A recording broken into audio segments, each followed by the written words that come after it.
You. Got it. Thanks, Jenna. Yes, thank you for saying our title. We'll introduce ourselves here next. Oh, my screen won't move forward. Okay, there we go. So good morning from the US. We are on two different time zones here. I'm on the East Coast time zone. Liz is on Central time zone. So it's still morning for us. But I'm Allison. I am an international education advisor, so a practitioner at Cleveland State University. I'm a DSO, which means I am an immigration advisor to our international students and help them navigate, simple to complex immigration issues. And I'm also a PhD student. So I'll let Liz introduce herself. Everyone, good morning, good afternoon. My name is Liz. I am an undergrad international initiative coordinator at the University of Minnesota Twin Cities. I'm also a PhD student here. My job really entails a broad responsibility, including working with students, but also I am engaging in more of the institutional data side with side of the university. So I do a lot of student experience data, collecting, telling the stories, and etc. Happy to be here. All right, so we have an audience poll to start. We just kind of wanted to know who was in the audience. So if you have a chance to just scan this QR code, and it doesn't seem like there's a lot of people. So if you'd rather just type in the chat, like what your role is, but let me start this poll here. We just want to know who's in the audience.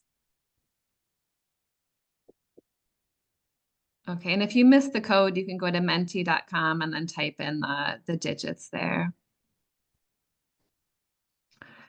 All right, so researchers, faculty, students, practitioner, and you can type in more than one, by the way, because I know like Liz and I both have two roles. Okay, cool. All right, so mostly researchers. All right, so let me go back to the presentation. Well, welcome everyone today. So the inspiration of our session, maybe some of you caught this article, I think it was back in October of 2024, and it was, titled International Education Has a Data Problem. So when I read this, it just kind of resonated with me, thinking like that's totally true. Because I think, we sit through as international education practitioners, not only do we work on the front line with students, but we sit with like massive amounts of data. For me as a DSO, working with immigration, we, per federal immigration regulations, collect everything about our international students. And then the institution also collects things about international students.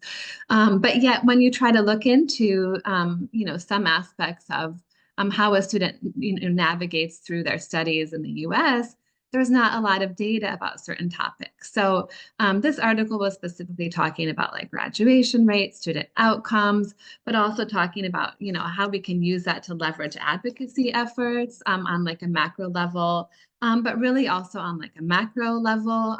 Liz and I also think of it, how can we make the university a better place for students? How do we enhance help-seeking behaviors?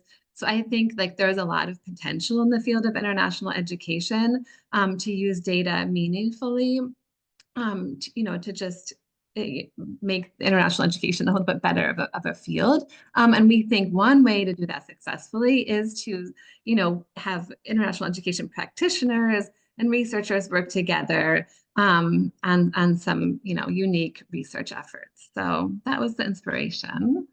International education practitioners are at the forefront of the student experience. Like I said, we utilize data on a regular basis. We are often like one of the first people to know when a student is struggling. But we also can see like bigger picture issues or trends among the international student population. But a lot of times we're bogged down with high workloads, little opportunity to take on extra projects, maybe low budgets, that sort of thing. So how do we turn these noticings that we have almost on a daily basis into research questions and take action? So that's kind of what we're talking about here. Yeah, and speaking of massive data set that we're sitting on, it is I acknowledge that our presentation is very US centric, and I can talk about my institution data. That's what I work with at my university.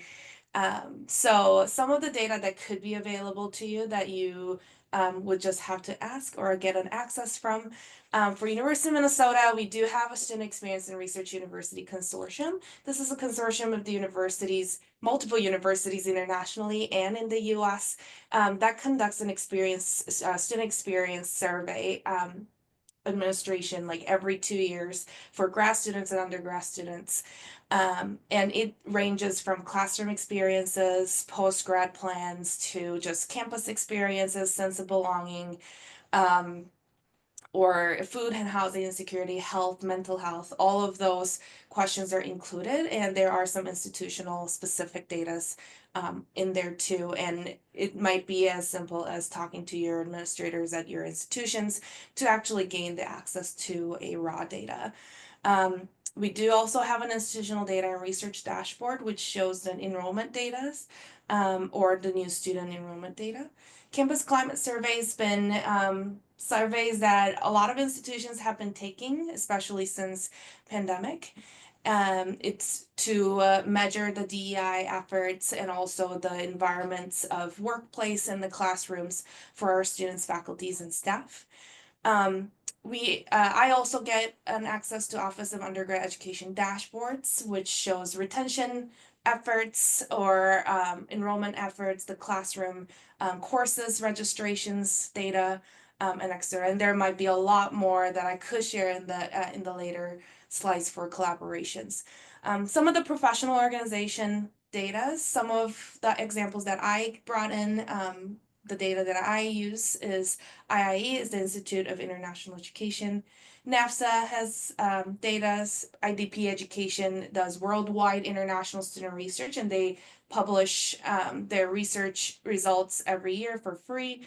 And iGraduate International Student Barometer that our institution have participated in the past. That you can work with the organizers to tailor the questions for students who are seeking enrollment in the US or worldwide universities, usually focus more on enrollment, but you can also tailor it to experiences. And CVIS is very specific to the United States. Since 9/11, the international advisors are required to report where students are at. So institution-wise, immigration, anything immigration, like the courses, majors that they're taking, where they're going after graduation, and student demographic data. So some of the practitioners can access CVIS for any immigration and student demographic data. And Allyson, if there's any questions regarding that, Allyson can answer some of those. I work with CVIS every day. Okay, so as we talked about, like the noticing. So I don't think there's a lot of practitioners in the room today, but um, as practitioners, we often think about something very unfiltered. So I wanted to kind of show how the transition from a very unfiltered thought to maybe a research question, and then like the methods could go. So, here's an example of one of my unfiltered thoughts. Like, why does it feel like all of my internship applicants are from men? That happened this year. I was like, I just feel like there's no women in applying for internships. Like, and then that was just my unfiltered thought, right? So then I think about how can I transition this to a research question? Are female students less likely than male students to get an internship? And from that, I can use institutional data, our immigration data, like Liz said. And then I think it's possible. I mean, obviously, like, Liz and I are both getting our PhDs, so we have some, understanding of statistics, but not all practitioners have to use inferential statistics. So really, practitioners could design a research study that's just looking at percentage of female students participating in an internship versus male students. So these are just some examples of how we can turn our noticings that we see on a daily basis into action. Um, Another example is retention rates. So again, the unfiltered, very frustrated thought, oh my gosh, I am never going to complete these hundreds of transfer out requests, right?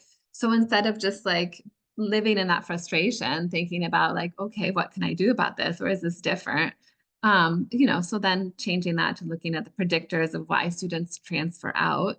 In the US, we have to track transfer out in CVIS to know where students are going. So we have that data. So again, we can look at that quantitatively or qualitatively. We collect the data anyways, so we can use some of the existing institutional data. We can design surveys to have students take. We can meet with students and interview them before they leave. So these are just some examples here. Um, Again, the same thing with student well-being. So, unfiltered thought, I can't believe how many students from, XYZ country express signs of suicidal ideation. I mean, this happens. So this one kind of, I formulated it as it doesn't always have to go along with research. It just has to, I think research, the reason we think about research or think about, problems is that we want beneficence in this world and we want to help students. So often that goes along with collaboration. So figuring out, not just research wise, but what offices can we collaborate to help students. These are just some examples here. So Liz will talk a little bit about, like I said, mention the collaborations. Yeah, some of the collaborations that I've done in the past to answer some of those questions came up in my work is just working with campus partners. They also collect their own sets of data to for their work purposes, but collecting all of those and putting it all in together can have a very powerful stories that you can tell. So one of the examples that I brought is the end of like the corner of the slide of food and housing insecurity among international student community slides. It was not a research, but I've worked with at least 4 different partners to put that slides together, and it has been really well received by campus community, but also students. But working with international students can be one thing, and I think I came in from last session at the discussion and talking about bringing students into research or having students to be part of it.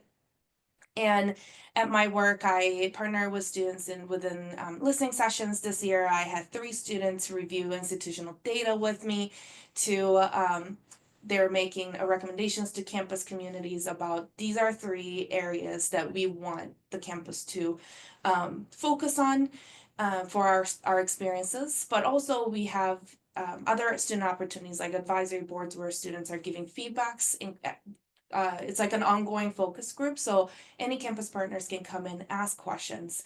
It is already set in stone. So some of these are opportunities to work with students within the projects. One of the opportunity area that I see is last year I had an honor to meet with Dr. Christina Yao. Some of you probably know her already. She mentioned when we're talking about like how can we address these questions, and one thing that she says like ask us, reach out to us. We have a faculty, we are a faculty, we have students who need projects. We have students who can work on a research project, has a knowledge to it. We would love to provide these opportunities for our PhD and master's students who might be seeking a research opportunity, publications, etc. So this is something that I haven't tried yet, but I would love to hear at the end if there is anybody who have worked with in these examples and learn from you all. Cool. Okay, so we tried to come up with just some other ideas about how and in what aspects of the research process researchers and practitioners could potentially collaborate. So obviously the first one, since I already talked about that, is designing research questions. So brainstorming as a team, combining noticings with prior research and gaps in research. So a lot of times I think, we learn in our PhD program, like everything starts with a research question, but not everything does start with a research question. Sometimes it starts with, just noticing what's going on, trends, and that sort of thing. And then later coming up with research questions. And that's where especially like faculty and scholars will be really useful in helping a practitioner like come up with a good research question to design a study. Liz, go ahead. And some of the research design and data collection process, as we shared, like we have access to both data, but also the students. So we can also provide that opportunities for our scholars, researchers, who might be looking into working with these populations. Around research accessibility, practical limitations and challenges, some of the things as a PhD student and we're working with international students, something that I've noticed was that there are certain words in a my first language that I can't translate directly to the English, right? So that kind of made me questions when I answer a survey question. Am I saying it like because I have to go around what sound like what I want to share, not directly what it would say in my language. That made me question like, am I like getting the data that students are actually trying to share, or is it kind of filtered through answers or responses? So thinking about traditional research methods, surveys, interviews may be conducted in the same second language. There might be a potential barriers to it. And I think that comes down to a reliability of data at some point for with interviewing or surveying international students. Um, and I know Allyson kind of mentioned about trust. Students work with practitioners, and maybe working in a focus group setting, interview settings, that students might open up and be more comfortable to be honest with us. So some of those research design data collection considerations that we thought of. Right. And then just finally wrapping up here, the practical implications section that comes with, any journal article we read, how to turn research into practice. So I think that's really one of the best areas that researchers and practitioners can come together with. So, those practical implications section, has that already been done before? Has it been implemented? If so, were there challenges? Were there barriers to implementation? So if someone says, oh, based on this, we recommend a peer mentor program. And, a practitioner could say, well, we've been doing that. That's not been working so great. Or, we don't have the budget to pay our mentors, so they're not doing things. And, so there could be some barriers with some of those practical like recommendations. But then there could be really great ideas that come out of a study, right? So how to then implement some of those recommendations in a trial format or conducting a program evaluation to see how is this new program we've launched running? What is the feedback? How do students like it? And that sort of thing. So those are just some ideas we had. And it was a really brief presentation. So that is, yeah, that's the end of our presentation. Our emails are here, but we'd love to open it up for questions. Or if instead you want to talk about success stories that you've had with, collaborations with practitioners, or any other thing you want to talk about, feel free to ask us.